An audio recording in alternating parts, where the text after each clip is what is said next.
The following is a Comfortably Zoned Radio Network production. We are back.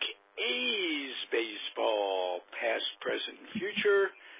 I'm Ralph Tycho of the Comfortably Zoned Radio Network, and the guest, the host, the man himself is Jerry Feitelberg. How are you, Jerry? Yeah, the man himself. With that kind the man himself. That's true. And honest to God, you give the best A's updates of the moment. We're delighted to have you. And if you would, this has been a very interesting week, and we have a whole run of interesting stuff coming up. Give us an update. Well, the A's finished their six-game homestand. They swept the Baltimore Orioles, and then they got swept. The A's got swept by the Houston Astros. And the Astros, as you know, are the defending world champions. They're a very good team. They got a lot of good young players. Who wouldn't want to have George Springer, Jose Altuve, Carlos Correa, Alex Bregman? And we'll go along with veterans like Josh Reddick, Brian McCann, Evan Gattis. And they got a former athletic, a guy that was from Yuba City, broke in with the A's and came up through the minor league system. A fellow by the name of Max Stassi behind the plate, and he did some damage, quite a bit of damage against the A's. He had did Stassi have a brother that was in the Giants system for a while? I'd have to look that up. I really don't know, Ralph. It's possible. Okay. I'm curious about that. He's from Sacramento, if I'm not mistaken. Originally, his family is. Yeah, in that area, sure. Yeah. Nice that they keep it home. Hey, by the way, we've got to offer our condolences to the family of the right fielder. Yes, Chief Biscotti. Steve lost his mother on Sunday. His mother was diagnosed with ALS, arterial sclerosis, a disease for which there is no cure. And it overtook her in just 1 year from the time of diagnosis. Steve wasn't there Monday, but he was in the lineup on Tuesday and Wednesday. And when he came to bat on Tuesday, he received a very heartfelt and warm reception from the A's fans. And he tapped his heart to know that he appreciated the fans giving him that round of applause. And then when he took his turn at bat, after settling down, he singled, and everybody in the park knew that was for his mother. They couldn't have been more happy. They were just close. There really wasn't a dry eye in the house if you stop to think about it. What could be more tragic? And it's ironic that there are very few women that contract ALS it happens. One of our dear friends was diagnosed with it in the last 4 or 5 months. And the night that Sean Manaea pitched his no-hitter, we were at a dinner in Menlo Park for ALS research, and they raised $1 million to help fight this deadly disease. Keena Turner and Ronnie Lott were there. As you know, their former teammate, Dwight Clark, is also afflicted with this horrible disease, as was Jim Catfish Hunter. And whatever we can do to stop it or to develop a cure or some drugs that can stop the progression of the disease, it's something that we all ought to contribute to. Absolutely. I know they haven't found a cure, but Jerry, have they found a way to make a patient's final days a little bit more comfortable? Well, what they're working on, they're working on drug therapy. In addition to the drug therapy, they're working on stem cell research, particularly in the country of Israel. They've done a lot of work on it, and they're hoping that if they can find a breakthrough with the stem cells, it would be wonderful if that were to happen. As for making the patient comfortable, what happens is, as you know, the breathing becomes very, very difficult. Patients can't swallow. They have trouble talking, and eventually, the airways, their lungs get paralyzed, and they can't breathe, and they'll pass away. So what the research wants to do is to slow up the progression of the disease. And as I said, there are no survivors from this disease. We were at, and it was named Augie's Quest, a gentleman from Southern California who came down with the disease 13 years ago. He's still alive, but he's very much like Stephen Hawking. Stephen Hawking, the physicist, had the disease for over 50 years until he passed away just a couple months ago. And some people died in a bar fight, I heard. Who? Is that Hawking? No. Not so. No, he couldn't move. So anyway, for Stephen Piscotty, he's not going on the road trip. He'll probably join the team a little bit later. He's on bereavement leave now because the funeral will probably be this weekend. So we wish him well. We all express our condolences to him.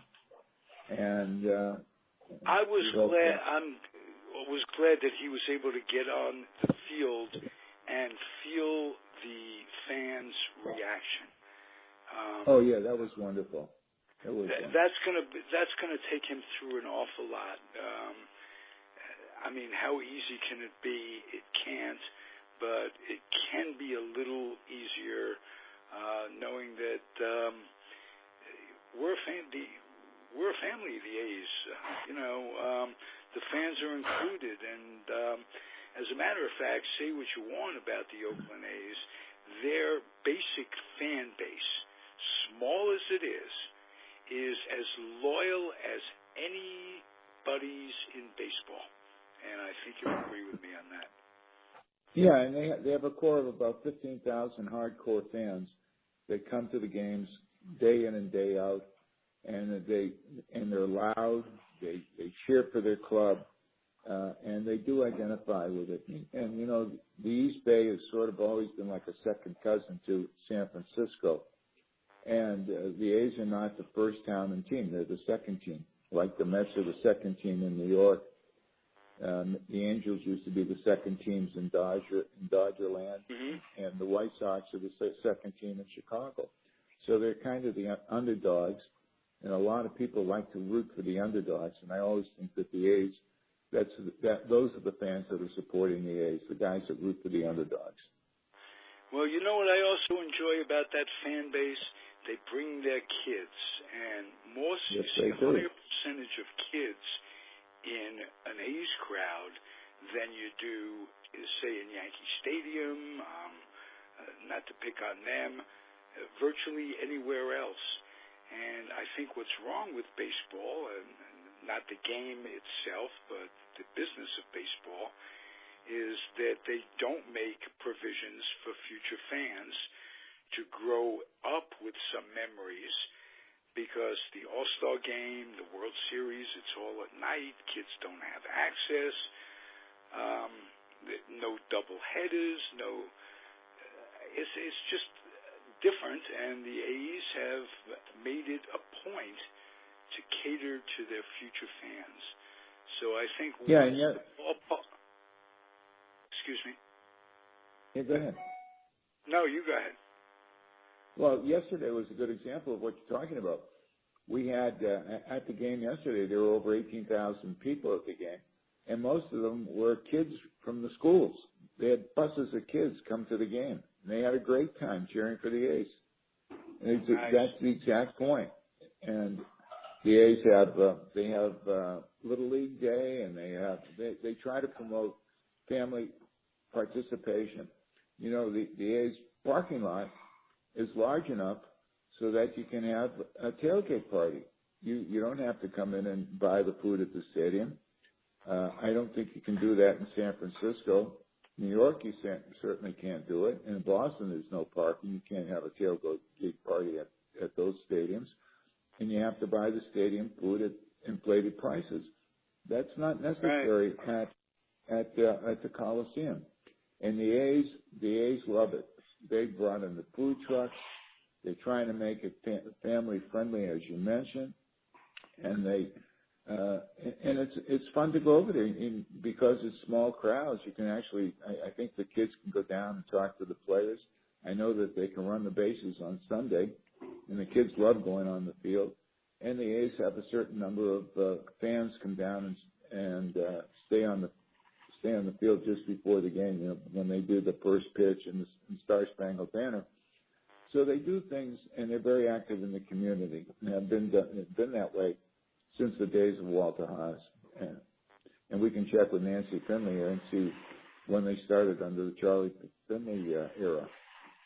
We certainly will, and I wanted to ask you this. It's about next week. What's coming up that you can say it's going to be a key to determining how the A's are going to do in the final 4 months of the season?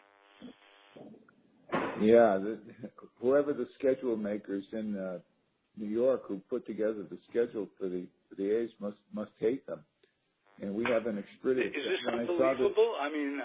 Yeah. They could not have started with a bigger disadvantage. First of all, just having Houston in the AL West, they're about as AL and about as West as no team ever. This itself is ridiculous. And there's the ill fortune. You were talking about how great Houston is. This could turn out to be a dynasty. They have the best double play combination in baseball. How about their pitching? Terrific. They do something with pitchers. They're bringing pitchers in and increasing their spin rate. They must have something going internally that causes that. Well, they made two deals to strengthen their pitching. Last year, they got Justin Verlander from the Tigers, and he helped them win the World Series. This year they got Garrett Cole. Cole pitched yesterday. He went to his record's now 5-1. His ERA is down to 1.43, which is phenomenal. He went 6 innings, gave up 1 run, 4 hits. He was throwing his fastball. He was throwing his 4-seam fastball around 97 miles an hour, and then he had his slider would come in at 81. Then he had a knuckle curve that he was using, came in at 88. So he had 3 speeds going. And, you know, the whole thing with baseball players is to fool them, to keep them off balance. And when you get guys with the same motions throwing 3 different pitches at different speeds, it's really hard to figure out how to hit them. So, absolutely. They must have some pitching coach in the organization that's seeing things or I don't know what it is, but they have certainly turned around a couple of careers. May I ask you, Jerry, what's with Matt Chapman? Well, right now, the Matts, all 3 of them, Matt Chapman, Matt Joyce, and Matt Olson, are struggling. Matt Chapman is hitting about 225. He started off great, but now he's not doing anything. Olson started off striking out a lot. And Olson I think only has 3 homers so far this season. You know, he hit 24 in 59 games last year. But this year, he's striking out a lot. It's hard to tell if he's doing something wrong or he's just having a tough time going at it. And Matt Joyce is hitting about $190. He started very slow last year. He finished up okay, hit 25 homers. And I know that Bob Melvin likes to have him in when there's a righty pitching, but they got to get more production from these guys. They just brought Fowler up. They brought Justin Fowler up to play center field, he got into the game late last night, got his first at-bat in the major leagues, and popped out to second base, to Jose Altuve at second base in his first at-bat. All right, well, he got in there. Yeah.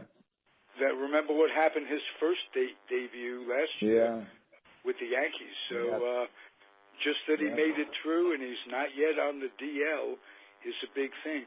No. We joked about Cahill and Anderson. Cahill's already on the DL. Cahill's on the DL. He just went on the DL with tightness in his forearm, and that's not good. Anderson was rocked by the Houston Astros on Tuesday night. They just pounded him. He's throwing batting practice. So and he's going up against this Yankee lineup on Sunday. Mamma mia! We have an expression. It's one of those Hail Mary full of grace moments.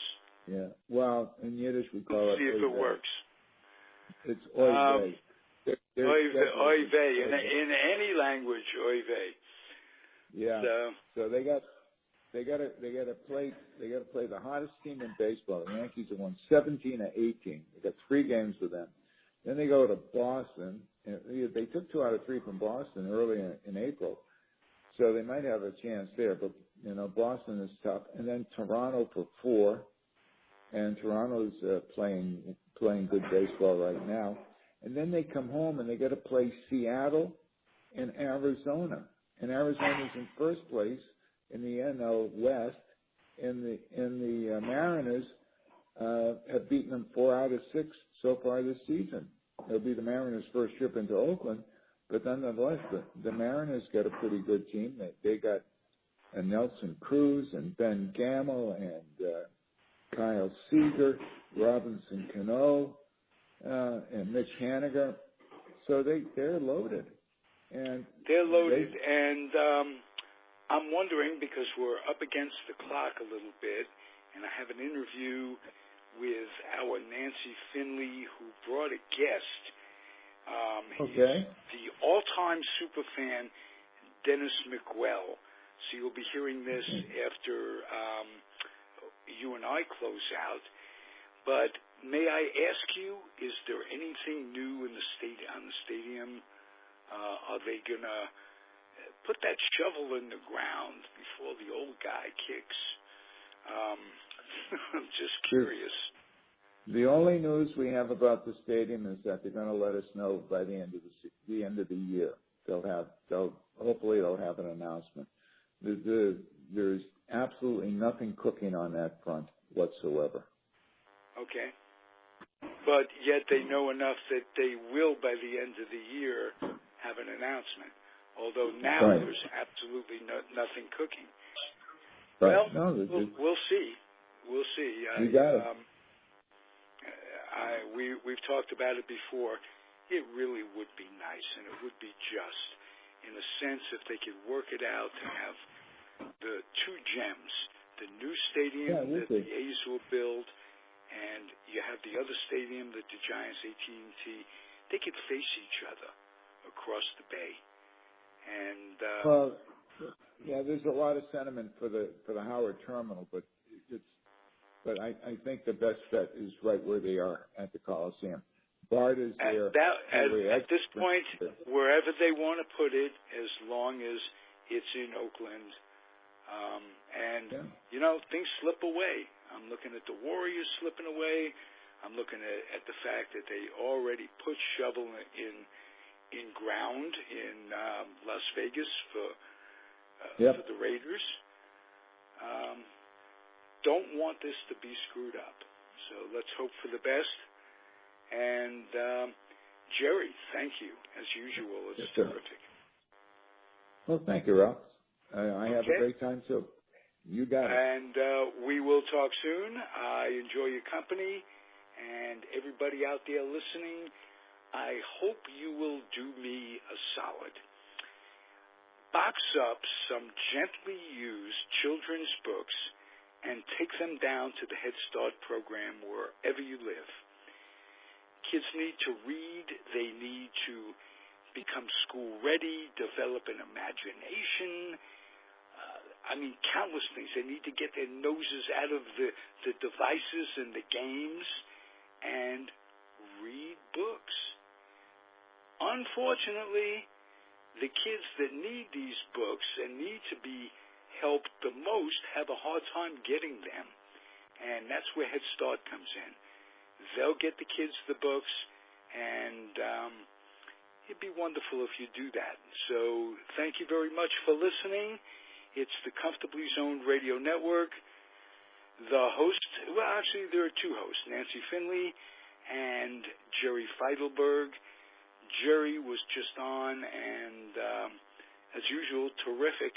We'll be back next week.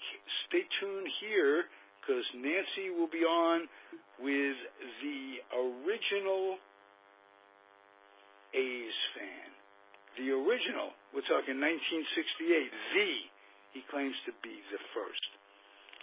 Talk soon, everybody. Adios. Bye-bye now.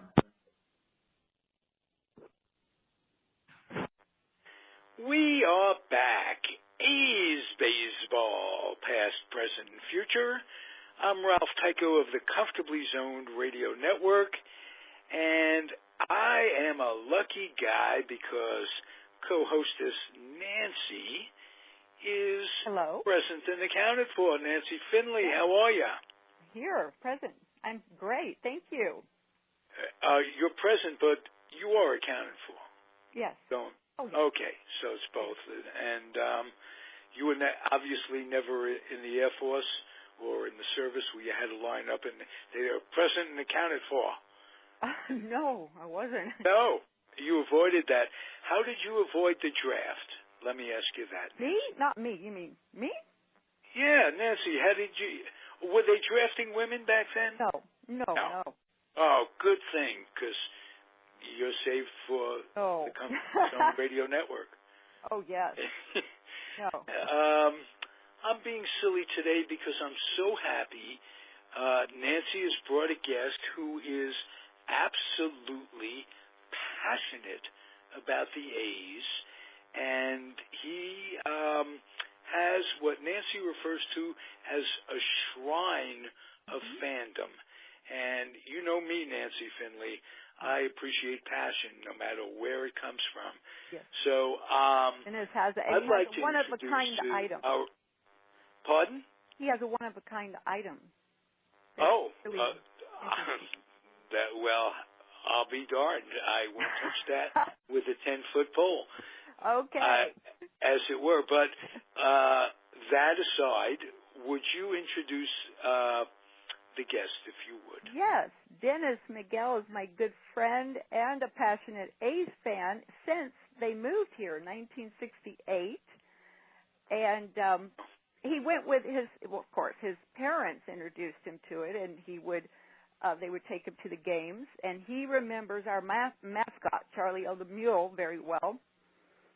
And told me something about that happened to his yearbook that was really, I mean, unbelievable. But yes, it is. If you had the chance and everything came together just right, I could see it happening. All right, you want to tell us about it, Dennis? Yes, I'm glad to. Well, as Nancy was saying, I've been an A's fan, Oakland A's fan since 1968. My parents actually took me to ball games starting in '68. I've been a passionate A's fan since then. I've gone to many games, season ticket holder. My little story started off. We're talking about the famous Charlie the Mule that Nancy's uncle brought with him from Kansas City. And he would come out. Excuse me, he would come out before a home game. I mean, if you're in a home game, they would bring him out before the game started. Not Charlie the Mule. Yes. No. Not Charlie Finley. Mule, They would bring out the mule. The mascot. Which was named the mascot, which was named after Charlie. Yes. Right. So just happened one Saturday afternoon in 1970. It was my dad, my father, and myself and my brother. We're sitting in section located behind the A's dugout. We were about second 121. row.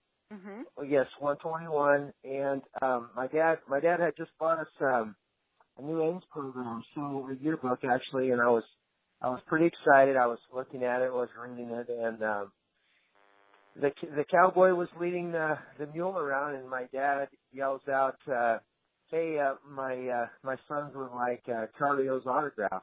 Well, the cowboy he turned around with the mule. He had passed the truck. He turned around. He came back, and he asked my dad for my yearbook.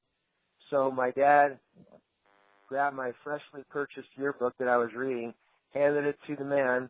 The man put it in front of Charlie O the mule, and Charlie O graciously autographed the corner of my 1970 yearbook with a big bite out of the corner of my new yearbook. Well, at the time, I wasn't too happy at the time that I got my brand new yearbook chewed the corner off by a mule, but 50 years later, almost 50 years later, I treasure that as one of my main pieces in my collection. So that's my story on that. See, I was just I didn't know that the person leading him around took your yearbook. Like, no, he should have known. Yes, my dad had motioned to him that we had wanted Charlie O's autograph as a joke, and he turned around. He had passed us up, and he spun around the mule and came back and asked my father for our yearbook, and that's how that transpired. So at the time, I wasn't a happy little boy, but now, almost 50 years later, I'm pretty excited to have that in my collection. So that's my story on Charlie O. In the midst of your youth, there were things about the A's that made up for that, because a few years later, they had a dynasty going, 3 world championships in a row, surrounded by division champions, 5 years in a row, in essence. Yeah. And that was pretty cool.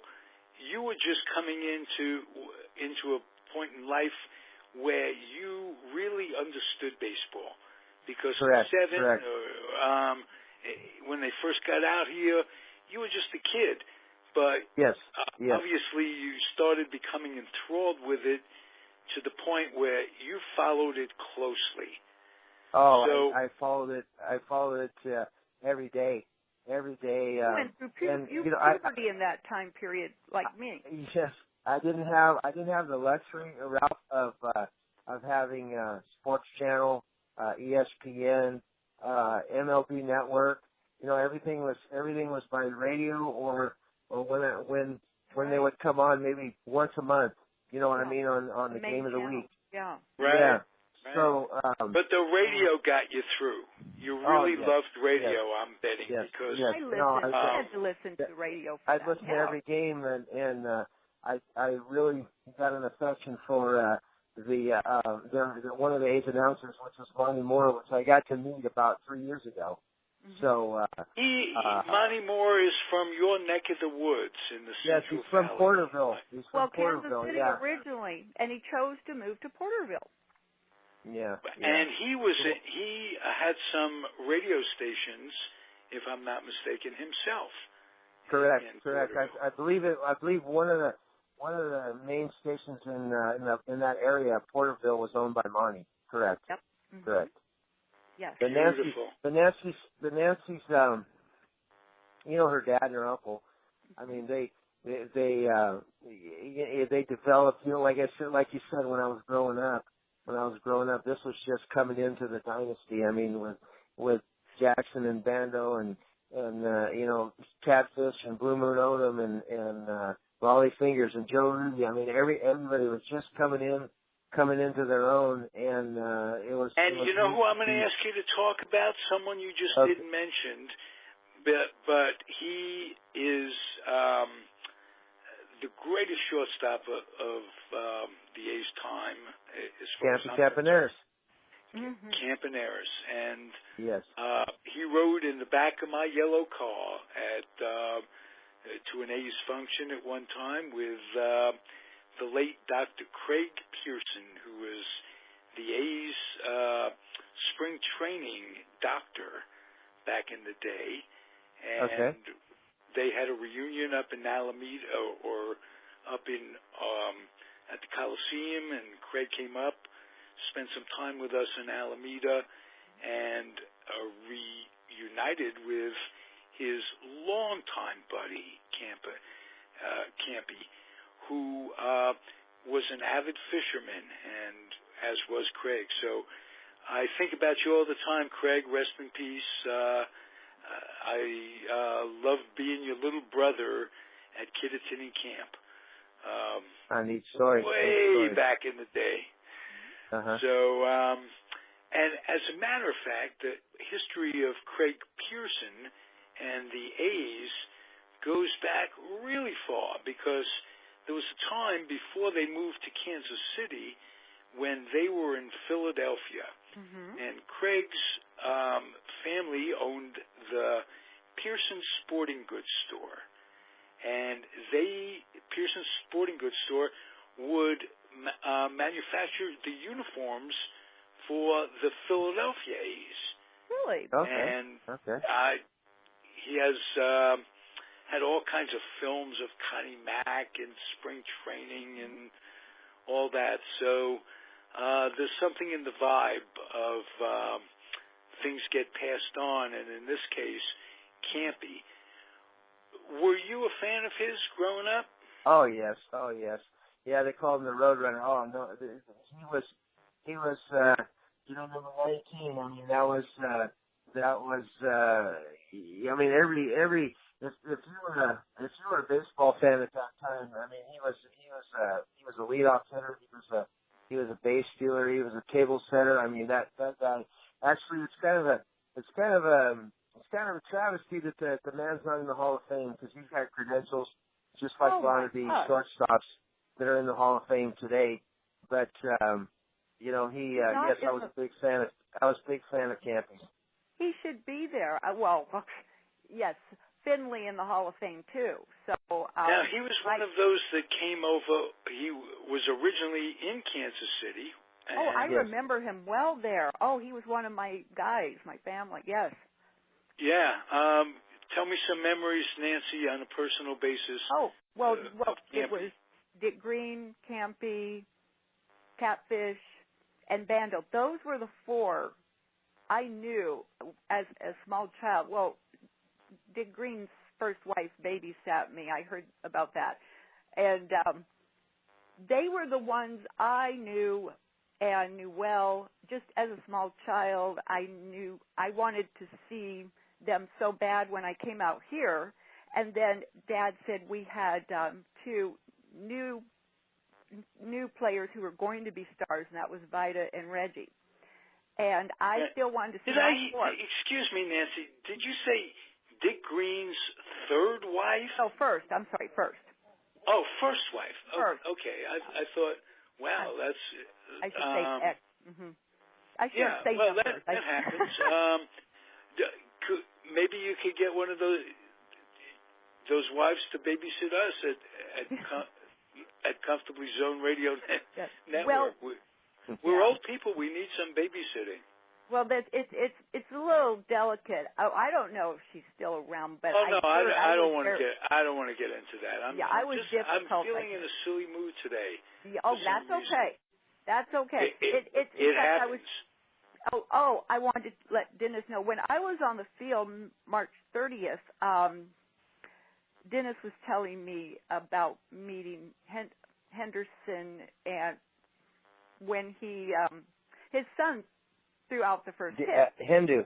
Yeah, Dave Henderson, Hindu. Oh, rest in peace. What a terrific guy. I was sitting by his second wife, apparently. Dennis, I did not put that together, and she said that. So, that's always delicate. Oh, absolutely. Yeah. Especially with all those babysitting memories you must have of the first wife. Yeah. But how sad for you to have to adjust to a new babysitter after all these years. I know. Well, Lou Krause said he would babysit me. Well, just okay. Lou Krause. I'll bet he would.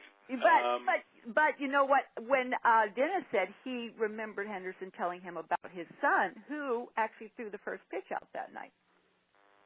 That's cool. Mhm. Yeah. Yes. It's amazing how things work. Dennis, what's your favorite all-time A's memory? Actually, I've got many, but probably my favorite A's memory would be kind of the play that really kind of vaulted the A's into. Actually, there's two of them. There's when Reggie tied the game in Detroit, Game 5, sliding in. When he pulled his I believe that was a hamstring, I believe, got hurt, but tied scored the tying run, and then the great catch that Joe Rudy made at Riverfront Stadium off the bat of Dennis Miguel that really propelled that team without Reggie Jackson to beat the Big Red Machine in 1972 for the first World Championship for the Bay Area team. Oh my! So that's probably and Nancy would attest to that. That's what got the ball rolling. So yeah, see, I couldn't watch. I could not. I was terrible to sit next to because it was hard to watch. But Dennis obviously could watch the whole thing. But actually, at that time, it's funny that you say, but at that time, a lot of the World Series games were day games, and those were school days, and so I would have my my grandmother, which was already retired at the time. She would write box scores for me and keep track of the game for me. So when I would come home from school, I'd get the update from her. Being I couldn't sneak a transistor radio to school, I'd be in serious trouble. So she's kind of the one that. Yeah, I should have. I was one of those that risked serious trouble to take my transistor radio, and I put the wire up my sleeve. The little and earphone. There you go. The earphone. Have it in my ear, and like I'm leaning on my head. Yeah. With Oakland listening to World Series games. And that's what's really wrong with baseball. The All-Star game and the World Series games are played when kids, future generation fans, have no access to them whatsoever. But you know what? If it's your local team, I really believe that schools should at least maybe give the kids, if they're, well, it's like in Texas, you get a day off to go to the state fair. They really do that. And sometimes in Texas, the school board could say the whole season, the whole year, you could have off to go to the state fair. Oh, because and then we're not teaching you anything anyway. You have to wear white and green if their college team plays Oklahoma or something. I remember how passionate they were about things.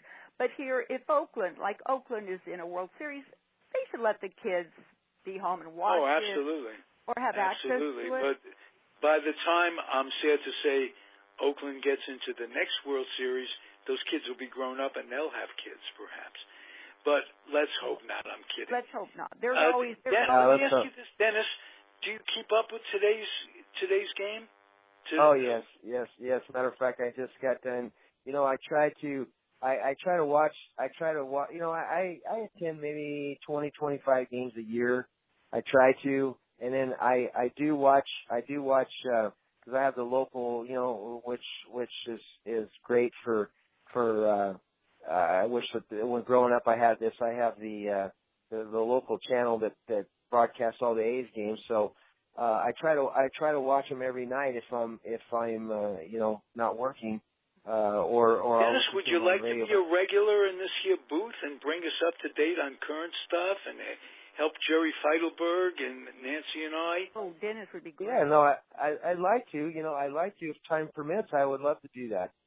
Beautiful. We'll find a way each week to record a show at your convenience, and because, like I say, passion is the name of the game, and you and Jerry and Nancy both have it. All three of you have it for the A's, and you can give us, if nothing else, updates on the farm system, who's coming up, and what to expect, and what the future looks like, because we look ahead, and we're interested in who's developing along. Well, the future's bright. The future's bright, Ralph, because already the new core of A's have a great young core.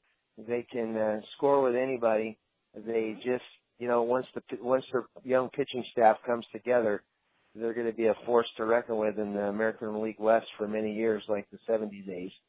I noticed. Have you noticed, Dennis, that Kenna is showing a little potential of really developing into a terrific ball player? He's great. Yeah, no, that's a Cal grad there, and he's really coming. He didn't start off with a club, and they sent him down, but he came up and he's been hitting the cover off the ball ever since. So yes, that's another positive for the young A's. A lot of progress in 1 week after they started. Correct. That streak they had. They have had a good week this past week, and to say nothing, we haven't even talked about Sean Manaya's no-hitter. Braden and then Hunter before that. Yeah, we've had, I believe we've had, maybe in franchise history, I believe either seven or nine no-hitters, and we've had a couple perfect games with Catfish the first year, like Nancy said, in '68 against the Twins. It was a night game. Not a lot of people at the Coliseum, but he threw a masterpiece. And I'll tell you who he threw it to. It was Jim Pagliarone, if I'm not mistaken. Correct. All right. So I know a little something about the A's, too. No, you do. You're doing well, Ralph. You're doing fine. For an old guy, I'm just doing well. Yeah. How about that? Pagliarone, the old, I believe he was an old Pittsburgh catcher. Pittsburgh, I think he later went to the Red Sox, if I'm not mistaken. Right, I believe so, yeah. Forgive him for that. Well, the Yankees have a rivalry with the Red Sox, and people forget that the A's have one, too, and it's almost as intense. Yeah. We're like and that brothers was super, with the because Yankees. when Manaya pitched that no-hitter, Boston was so hot coming in that's right.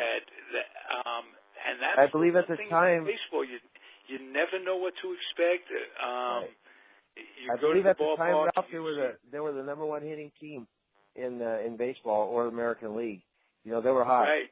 The Red Sox. And they were really... not only they were number one for the season, but they were hot in the previous week too. Right. So, and I believe up to that game, they had only lost 2 games for the whole season, if I can remember correctly. Boston. Right. Wow. Do you see that there's an irony now that the A's have reacquired both Anderson and Cahill? What with their early on success and then injuries got them, and I hate when that happens to a baseball career, to anybody. Well, there were they appear healthy. There were a couple of top prospects that came through and did well for the A's in the early years, and more so Brett Anderson. He had a lot of injuries, a lot of arm troubles, and so he kind of went through the system and got traded, and same as with Cahill, but they've brought him back. They've acquired him back, and they've kind of stabilized the staff right now, because Trevor Cahill, he just pitched. Was it last night? He struck out 12. That's like a season high. I mean, a career high for him. 12 strikeouts. So they get the pitching. They get the pitching turned around, and they get those young kids and mix with some of these veterans. I think they're going to have a shot at the wild card this year. They're going to surprise a lot of teams.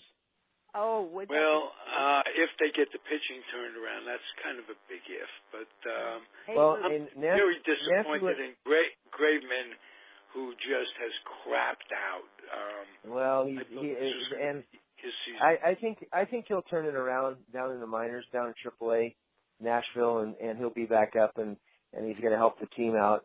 But as Nancy would attest to this, this team is very similar now to the late '60s, early '70s days, because they have a lot of good young talent, and if we can hold this core together, I think we're in for another run.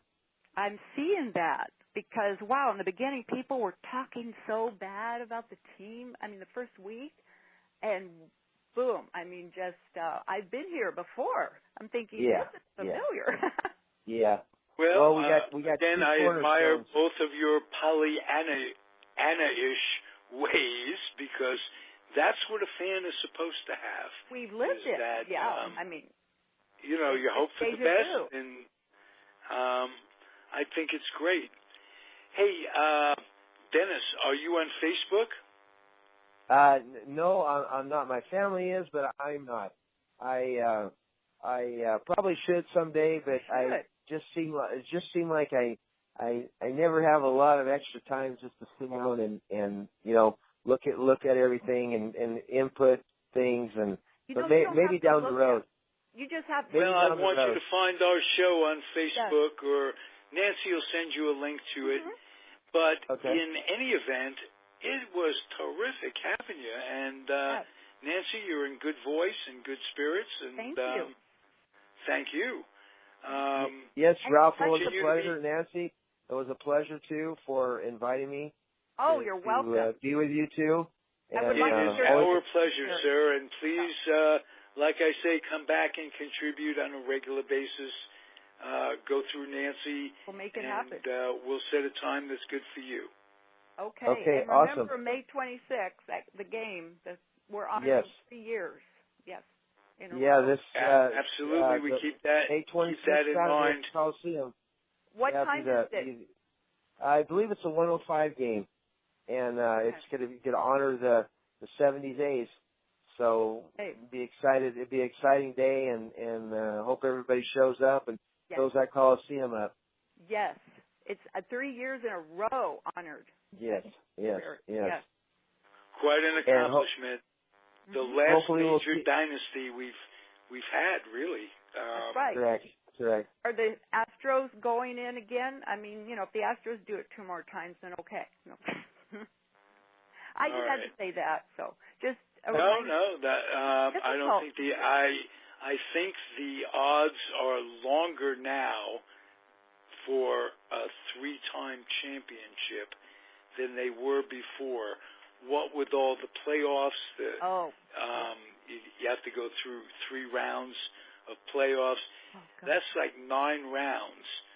So you do that in 3 years. You go through 9 rounds and win every one of them. I doubt if that's going to happen in all. You know what? Awful tough. I appreciate the fact that I've experienced a Game 7. Actually, we all have with the A's. And because I remember when the Warriors were going into a Game 7 and people were talking about how tense it was, and I thought, been there, done that. Yes, it is tense. But Nancy, I'm going to live that. Dennis, I just want to say one thing about the streak. If a team comes painfully close, even if they break the record or tie the record, it brings nothing but attention to the record that they're going for. So there was an old expression once, all records are made to be broken. And we never thought Lou Gehrig's record would be broken. We don't think DiMaggio's record will be broken, but it may be. Who knows? So consider it almost a godsend if a team comes close, because it'll call more attention to those days. Does that make sense to you guys? No, it does. It makes sense. Perfect sense. And we need to.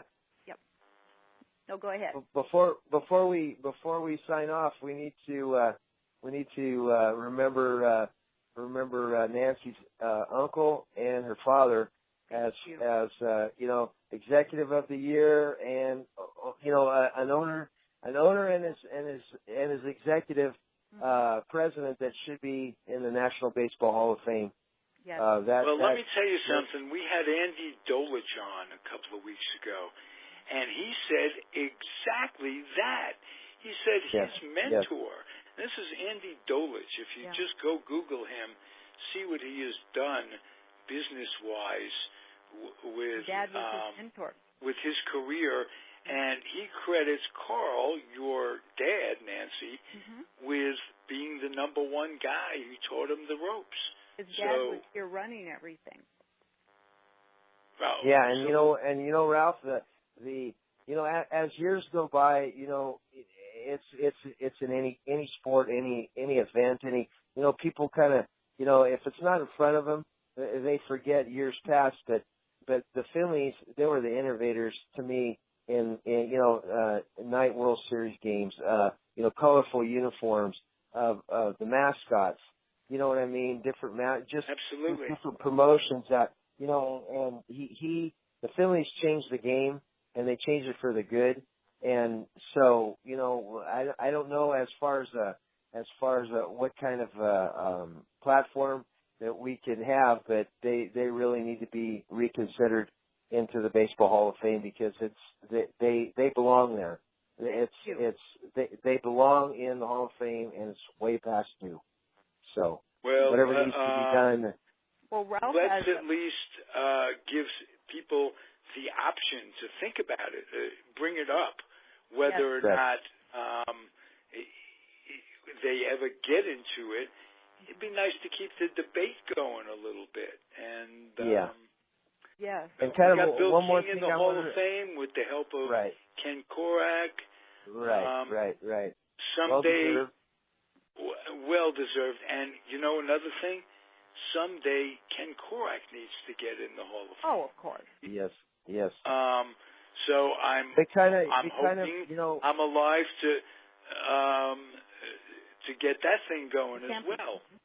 And Ralph, one more thing I wanted to input before we leave is the A's have a new president. His name is Dave Kaval. Nancy knows him real well.